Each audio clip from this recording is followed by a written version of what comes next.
নমস্কার বন্ধুরা, জব গ্যালাক্সিতে আপনাদের সকলকে স্বাগত। জলপাইগুড়ি জেলার ৮টি জায়গায় আশাকর্মী পদে কর্মী নিয়োগ প্রক্রিয়া চলছে, সেই সম্পর্কে আজ বিস্তারিত জানাবো। জলপাইগুড়ি জেলায় ৮টি জায়গা, যেটার মধ্যে রয়েছে বানারহাট রয়েছে, ময়নাগুড়ি রয়েছে, ধূপগুড়ি, মালবাজার, সদর, মেটালি, নাগরাকাটা এবং ক্রান্তি। যেমন বানারহাটে একটি আশাকর্মী পদে নিয়োগ করা হবে, ময়নাগুড়িতে ৩টি, ধূপগুড়িতে ৩টি, মালবাজারে ১৯টি, সদরে আছে ৪টি, মাটিয়ালিতে ৪৪টি, নাগরাকাটাতে ৪টি এবং ক্রান্তিতে ১৫টি, মোট ৯৫টি আশাকর্মী পদে নিয়োগ করা হবে। সেই সম্পর্কে আজ বিস্তারিত জানাবো। তো প্রথমেই আসা যাক নোটিশের সম্পর্কে বলা যাক। তো নোটিশটি প্রকাশিত হয়েছে ১২ই সেপ্টেম্বর। আর পদের নাম হচ্ছে আশাকর্মী। মোট শূন্যপদ রয়েছে ৯৫টি। তার মধ্যে বেতন, এখানে যারা নিয়োগ হবে তাদের বেতন দেওয়া হবে ৳৪,৫০০। বয়স, যারা জেনারেল রয়েছে তাদের ৩০ থেকে ৪০ বছরের মধ্যে হলে তারা আবেদন করতে পারবেন। আর যারা এসসি, এসটি, ওবিসি রয়েছে তারা ২২ থেকে ৩০ বছরের মধ্যে হলেও আবেদন করতে পারবেন। যোগ্যতা, মাধ্যমিক পাস বা উচ্চ মাধ্যমিক পাস হলেই আপনারা আবেদন করতে পারবেন। এবার আসা যাক আবেদন পদ্ধতি। প্রথমে অফিসিয়াল ওয়েবসাইট থেকে আবেদনপত্রটি ডাউনলোড করবেন। আমি আমার ডেসক্রিপশন বক্সে সেই লিঙ্কগুলো দিয়ে দেবো।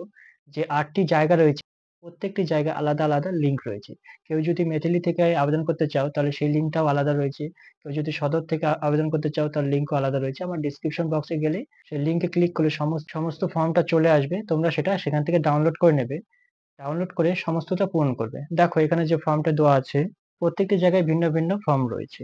তো আমি ১ম এ একটা সদর থেকে সদরের ফর্মটি ক্লিক করলাম এবং সেখানে দেখো যে ৪ টি পোস্ট রয়েছে সদর ব্লকে। এখানে দেখো ফর্মটি আসবে। দেখো এখানে ফর্মটি দেখতে পাচ্ছ। ফর্মটিতে ১ম এ দেখো তারিখ দেওয়া আছে তারিখটা। তার আবেদনকারীর নাম লেখা আছে, স্বামীর নাম, পিতার নাম, ঠিকানা রয়েছে। তারপর দেখো গ্রামবাসীর বসবাসকারী গ্রাম বা এলাকায় নাম নিম্নলিখিত শংসাপত্র অনুযায়ী সেখানে দেবে। গ্রাম ও গ্রাম পঞ্চায়েতের নাম দেবে, ব্লক দেবে। মাধ্যমিক পরীক্ষায় মোট প্রাপ্ত নম্বর ঐচ্ছিক বিষয় ব্যতীত ছাড়া কত নম্বর পেয়েছো সেটা দেবে। সর্বোচ্চ শিক্ষাগত যোগ্যতা কত, তুমি যদি উচ্চ মাধ্যমিকের থেকে গ্র্যাজুয়েশন করে থাকো বা এমএ করতে থাকো সেটাও দিতে পারো তোমরা। জন্ম তারিখটা সেটা দেবে। তপশিলি জাতি না তপশিলি উপজাতি না অনগ্র শ্রেণী তা না জেনারেল সেটা তুমি ওখানে লিখতে পারো। তবে যে উপস্বাস্থ্য কেন্দ্রের জন্য আবেদন করছো সেটার নাম লিখতে হবে। যদি সদর হয় সদর, মেটালি হলে মেটালি, ধূপগুড়ি হলে ধূপগুড়ি, ময়নাগুড়ি হলে ময়নাগুড়ি। মোবাইল নম্বরটা এখানে দেবে। আর এখানে নিচে দেখো একটা ছোট জায়গা আছে, এর নাম হচ্ছে আবেদনকারীর স্বাক্ষর। এখানে স্বাক্ষর করবে। আর উপরে দেখো স্বপ্রত্যায়িত ছবি, ওখানে ছবিটা দেবে এবং ওখানে সিগনেচার করলে ভালো হয়।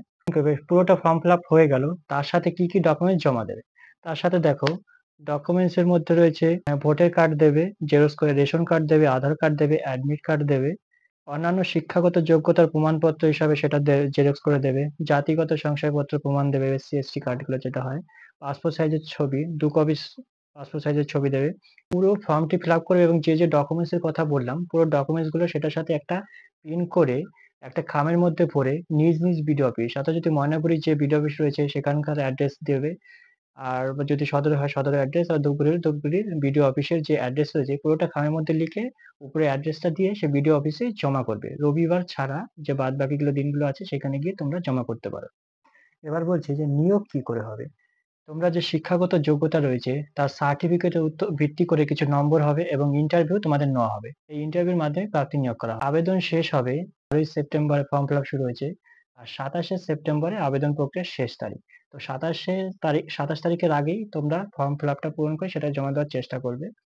আর ভিডিওর ডেসক্রিপশন বক্সে যদি তোমরা ফর্ম খুঁজে না পাও তাহলে ডেসক্রিপশন বক্সে যাবে এবং প্রত্যেকটি জেলাতে প্রত্যেকটি জায়গা, অর্থাৎ ময়নাগুড়ি হোক, ধূপগুড়ি হোক, মেটালি হোক, সদর হোক, প্রত্যেকটি আলাদা, আলাদা আমি লিঙ্ক দিয়ে দিয়েছি। সেখানে গিয়ে তুমি ফর্মটা ফিল আপ করে নিতে পারো। তো ভিডিওটি কেমন লেগেছে অবশ্যই কমেন্ট বক্সে কমেন্ট করো। এমন চাকরির খবরগুলি পাওয়ার জন্য চ্যানেলকে সাবস্ক্রাইব করে দাও। দেখা হচ্ছে আরেকটি নতুন চাকরির খবর নিয়ে।